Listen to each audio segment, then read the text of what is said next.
여러분 오늘 아침 컴퓨터 견적 사이트 들어가 보셨습니까? 저는 1년 전에 장바구니에 담아뒀던 메모리 가격을 다시 확인하고 제 눈을 의심했습니다. 80만 원입니다. 그래픽카드 이야기가 아닙니다. 손가락만 한 32기가 메모리 램 하나가 80만 원입니다. 불과 1년 전만 해도 10만 원에서 20만 원이면 샀던 물건이죠. 1년 사이에 무려 4배가 뛰었습니다. 이건 단순한 물가 상승이 아닙니다. 차트만 보면 거의 비트코인 불장을 보는 것 같아요. 지금 전국의 PC방 사장님들과 게이머들이 가격표를 보고 경악하며 그냥 쓰던 거 써야겠다 하고 포기하는 사태가 속출하고 있습니다. 도대체 왜 갑자기 세상의 모든 반도체가 증발한 것처럼 가격이 미친 듯이 뛰고 있을까요?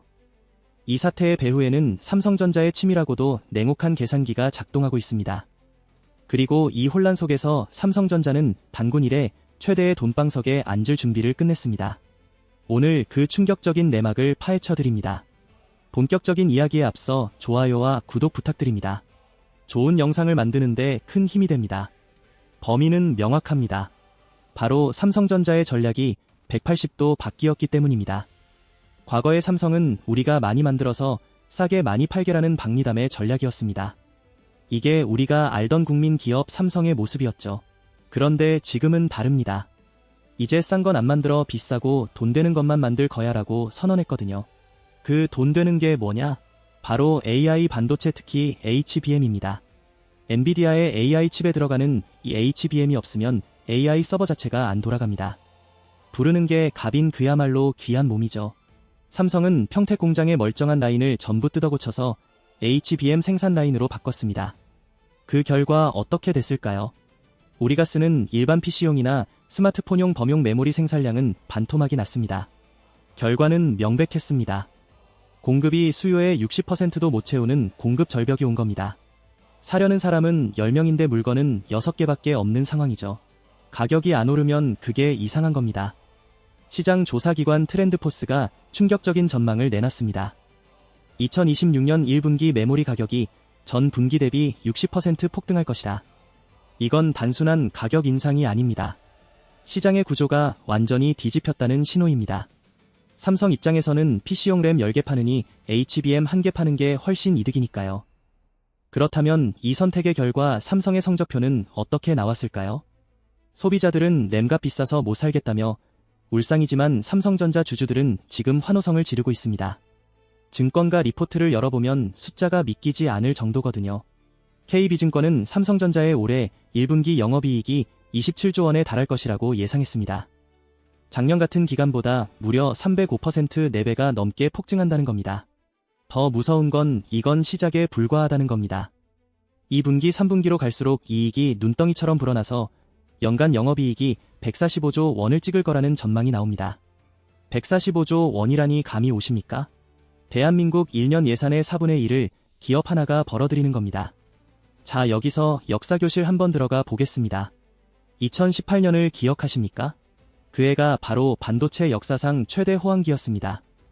삼성전자는 반도체 부문에서만 44조 5천억 원의 영업이익을 기록했죠. 당시 증권가에서는 이걸 절대 넘을 수 없는 전설의 기록이라고 불렀습니다. 그런데 지금 무슨 일이 벌어지고 있냐면요. 2018년 기록을 2배 이상 깨버릴 거라는 전망이 나오고 있습니다. 2018년 당시는 스마트폰 붐과 데이터 센터 확장이 겹치면서 디램 수요가 폭발했던 시기였어요. 하지만 당시에는 삼성과 SK 하이닉스 마이크론 모두가 증산 경쟁을 벌였습니다. 공급이 늘어나니까 가격이 금방 꺾였죠. 그런데 2026년은 완전히 다른 게임입니다. 삼성과 SK 하이닉스 마이크론 모두가 우리는 더 이상 양으로 승부하지 않는다고 선언했거든요. HBM 같은 고부가가치 제품에만 집중하면서 범용 메모리는 의도적으로 공급을 줄이고 있습니다. 2018년에는 공급 과잉으로 가격이 무너졌다면 2026년은 공급 부족으로 가격이 천장 모르고 치솟는 완전히 다른 슈퍼사이클이 온 겁니다. 도대체 어떻게 이런 숫자가 가능할까요? 이유는 간단합니다. 없어서 못 파니까요. 지금 평택 공장 근처에서는 진풍경이 벌어지고 있습니다.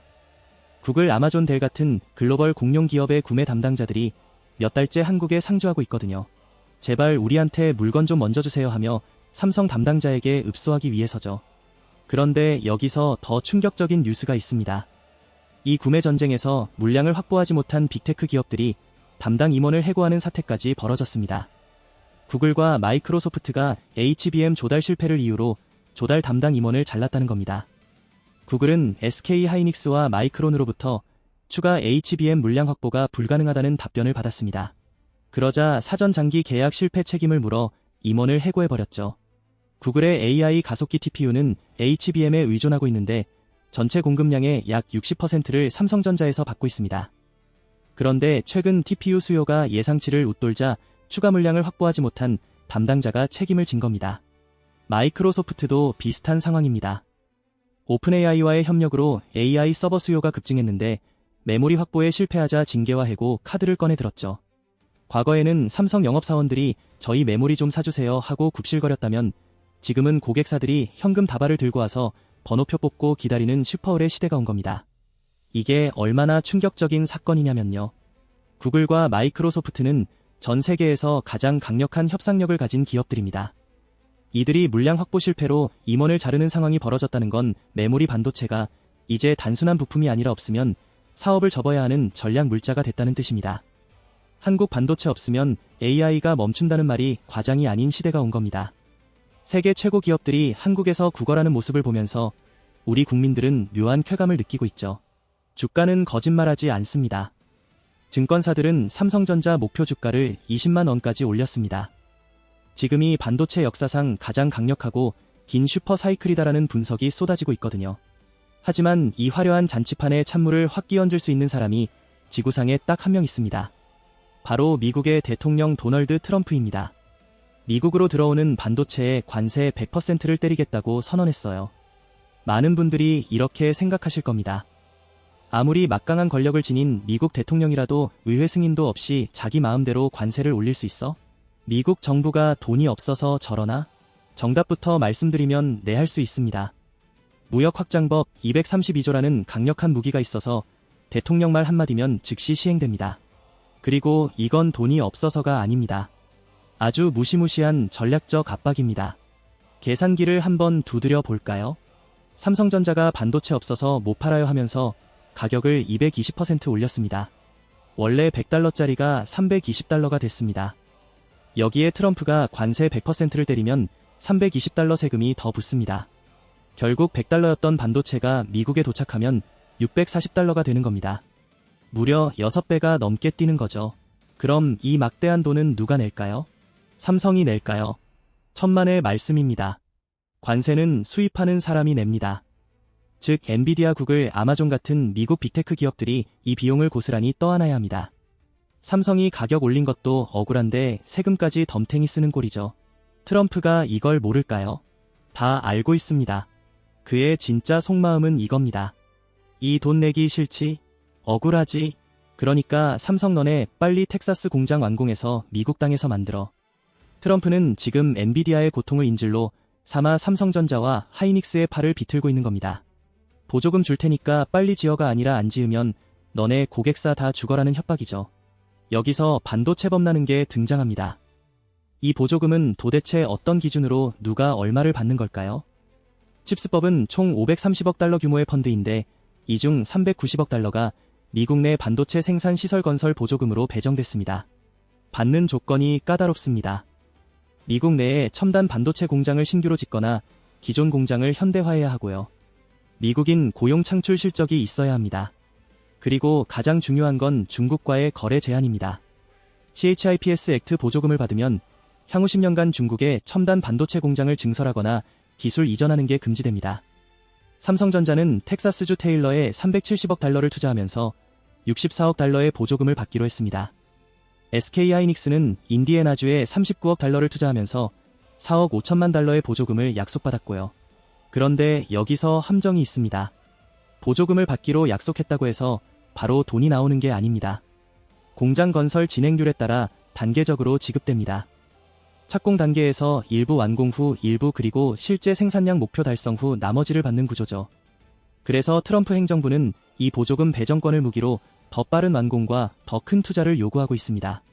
돈을 미끼로 한국 기업들의 목줄을 쥐고 있는 겁니다. 대만의 TSMC를 보십시오. 그들은 2,500억 달러를 투자하겠다고 약속했습니다. 우리 돈 350조 원입니다.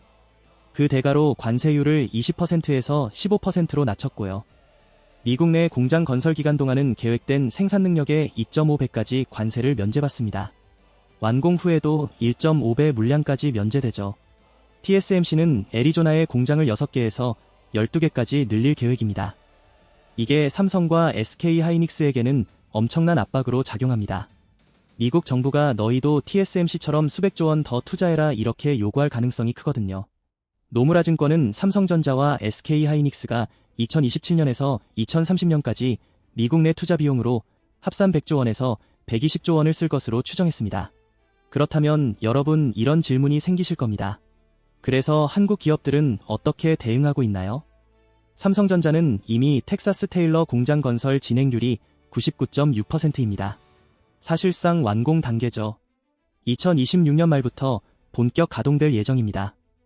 이 공장이 완전히 가동되면 삼성은 관세 면제 혜택을 받으면서 미국 내에서 직접 생산한 반도체를 공급할 수 있게 됩니다. 그런데 여기서 삼성의 진짜 무기가 등장합니다. 바로 협상 카드입니다. 이재명 대통령이 최근 기자회견에서 이렇게 말했습니다. 미국이 반도체 관세를 100%로 올리면 결국 미국 물가로 전가될 것이다. 삼성전자와 SK 하이닉스가 반도체 시장 주도권을 쥐고 있는 만큼 미국의 압박에 일방적으로 밀리는 구도가 아니라는 겁니다. 실제로 한국은 반도체뿐만 아니라 조선 배터리 등 다양한 분야에 걸쳐 3,500억 달러 규모의 미국 투자를 약속하며 협상력을 강화했습니다. 이는 한국 정부와 기업들이 트럼프 행정부의 압박에 대응하는 전략적 카드가 되고 있죠. 반도체 문제는 대한민국과 대만의 시장 장악력이 워낙 높아서 미국도 함부로 할 수 없는 영역입니다. 자, 그럼 여기서 시나리오 하나를 그려보겠습니다. 만약 트럼프가 정말로 100% 관세를 전면 시행한다면 어떻게 될까요? 삼성전자는 맞불 전략을 쓰는 겁니다. 트럼프가 관세 100%를 때리면 삼성은 어떻게 대응할까요? 삼성은 이미 선수를 쳤습니다. 원래 100달러였던 메모리를 미리 320달러로 올려버린 겁니다. 무려 220% 인상이죠. 이게 무슨 뜻이냐? 이재용 회장이 트럼프한테 이렇게 말하는 겁니다. 필요하면 사가세요. 돈 많잖아요. 관세는 당신네가 알아서 내세요. 완전한 공급자 우선이 되는 겁니다. 가격을 올려도 아무런 타격을 받지 않고 판매가 계속 가능한 슈퍼을이 탄생한 거죠. 여기에 트럼프가 관세 100%를 때리면 어떻게 될까요? 320달러에 320달러 관세가 추가로 붙습니다. 최종 가격은 640달러가 되는 겁니다. 원래 가격의 6.4배죠. 이렇게 되면 어떻게 될까요? 미국 빅테크 기업들이 비명을 지를 겁니다. AI 서버 한 대 만드는데 메모리 비용만 수억 원이 추가되는 거죠. 엔비디아는 H200 칩 가격을 2배로 올려야 하고요. 구글, 아마존, 마이크로소프트는 클라우드 서비스 가격을 40% 이상 인상해야 합니다. 그러면 최종 소비자인 미국 국민들이 폭발합니다. 트럼프는 재선을 위해 물가 안정을 공약했는데 반도체 관세 때문에 AI 서비스 가격이 폭등하면 지지율이 곤두박질 칠 겁니다. 그래서 업계에서는 트럼프가 100% 관세를 전면 시행하기보다는 차등 적용할 가능성이 크다고 봅니다. 미국에 투자하는 기업은 면제해주고 안 하는 기업만 때리는 식이죠. 그렇다면 삼성은 어떤 입장일까요? 삼성은 이미 370억 달러를 투자했으니 관세 면제 조건을 충족했다고 주장할 겁니다. 가격 인상분은 대부분 관세 이전 마진으로 흡수되는 구조죠. 여기서 삼성의 진짜 무기가 나옵니다. 바로 HBM4입니다. 그동안 HBM은 하이닉스가 한 수이야. 이 말을 들을 때마다 삼성전자 임원들은 아마 잠을 못 잤을 겁니다. 하지만 2026년 삼성은 완전히 다른 회사가 되어 돌아왔습니다. 엔비디아의 차세대 AI 칩인 베라루빈에 삼성의 HBM4가 탑재될 예정이라는 소식은 이제 단순한 루머가 아닙니다. 테스트 결과 전력 효율과 전송 속도 면에서 경쟁사를 압도하는 최고 점수를 받았다는 게 업계의 정설이거든요. 하지만 진짜 무서운 건 제품이 아니라 생산 방식입니다. 삼성은 경쟁사들이 절대 흉내낼 수 없는 턴키 전략을 꺼내 들었습니다. 이게 뭐냐?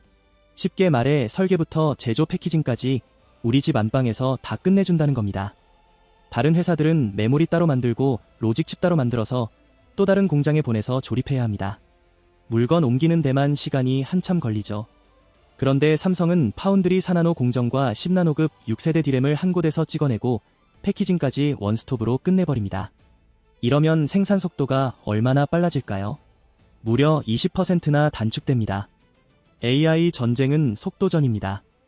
하루라도 빨리 칩을 받아서 서버를 돌려야 하는 구글, 아마존, 델 같은 빅테크 입장에서 납기를 20%나 줄여주겠다는 삼성의 제안은 거부할 수 없는 악마의 유혹입니다. 결과는 숫자로 증명될 겁니다. 삼성은 올해 HBM 시장 점유율을 35%까지 끌어올릴 준비를 마쳤습니다. 작년 대비 2배가 넘는 성장세죠.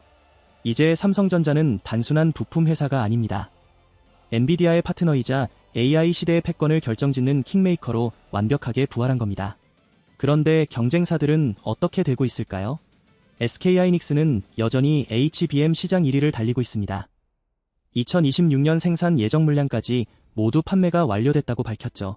마이크론도 뒤늦게 뛰어들었습니다. 2026 회계연도 1분기 매출이 전년 대비 57% 증가한 136억 달러를 기록하며 역대 최대 실적을 달성했거든요. 그런데 재미있는 건 마이크론의 위기감입니다. 만년 3등이었던 마이크론이 대만 디램 공장을 인수하고 200억 달러를 투자하며 맹추격에 나섰습니다. 카운터포인트 리서치에 따르면 전체 디램 시장에서 마이크론의 점유율은 약 26%로 SK하이닉스 34%와 삼성전자 33%에 밀립니다. 마이크론 CEO는 메모리 반도체 공급 부족이 내년에도 지속될 것이라고 예고했죠. 중국 반도체 기업들은 사실상 무너졌습니다. 미국의 기술 제재로 첨단 공정 접근이 막혔고요. 한국과 대만 기업들이 시장을 완전히 장악하면서 중국 기업들의 입지는 갈수록 좁아지고 있습니다. 이제 메모리 반도체 시장은 한국 대 대만의 구도가 됐습니다. 자, 삼성은 돈방석에 앉았고 기술 패권도 잡았습니다. 하지만 빛이 강하면 그림자도 짙은 법입니다. 자, 이제 결론을 내려봅시다. 삼성전자는 돈방석에 앉고 트럼프는 공장을 유치했습니다. 그렇다면 우리 같은 소비자들은 어떻게 될까요? 죄송하지만 치플레이션의 고통은 피할 수 없습니다. 반도체 가격이 오르면 모든 전자제품 가격이 뜁니다. 당장 내년에 나올 갤럭시 S26 노트북 태블릿 가격이 줄줄이 인상될 겁니다. PC 조립은 당분간 꿈도 꾸지 마십시오. 디램뿐만 아니라 저장 장치인 낸드 플래시 쪽은 더 난리입니다. 샌디스크 같은 경쟁사들은 가격을 100% 올리겠다라고 통보한 것도 모자라 현금으로 선불 안 주면 물건 안 준다는 배짱 영업을 하고 있습니다. 말 그대로 부르는 게 갑인 시대가 온 겁니다. 하지만 여러분, 우리가 소비자로서 화만 내고 있으면 남는 게 뭐가 있겠습니까? 지갑에서 나가는 돈은 아깝지만 시각을 바꿔서 투자자가 된다면 이 위기는 기회가 됩니다. 지금 삼성전자는 역사적인 저평가 구간을 지나 폭발적인 상승 기류를 탔습니다.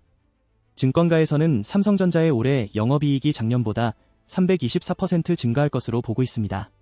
메모리 부문에서만 133조 원을 벌어들인다는 계산이 나오죠. 혹자는 미국 투자가 너무 부담스러운 거 아니냐라고 걱정합니다. 맞습니다. 삼성과 하이닉스가 2030년까지 미국에 120조 원을 더 써야 할 수도 있습니다. 하지만 TSMC를 보십시오. 그들은 무려 350조 원을 쓰겠다고 약속했습니다. 그에 비하면 우리는 기술력으로 효율적인 방어를 하고 있는 셈입니다. 게다가 대한민국은 약하지 않습니다.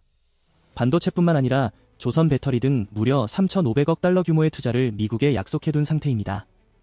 트럼프가 아무리 자국 우선주의를 외쳐도 미국의 생명줄을 쥐고 있는 한국을 함부로 대할 수는 없는 상호 확증 파괴의 관계가 성립된 겁니다. 2026년은 대한민국 반도체 르네상스의 정점이 될 겁니다. 메모리가 흔해 빠진 산업의 쌀에서 없어서 못 파는 산업의 금으로 바뀌는 거대한 패러다임의 변화죠. 자, 마지막으로 묻겠습니다. 관객석에 앉아서 비싸다, 내 월급 빼고 다 오르내라며 불평만 하시겠습니까? 아니면 삼성전자 주가 20만원 시대를 바라보며 이 거대한 머니 게임의 플레이어가 되시겠습니까? 선택은 여러분의 몫입니다. 지금까지 나만의 경제학이었습니다. 오늘 이야기가 도움이 되셨다면 구독과 좋아요, 그리고 알림 설정까지 부탁드립니다. 여러분의 성공 투자를 진심으로 응원합니다.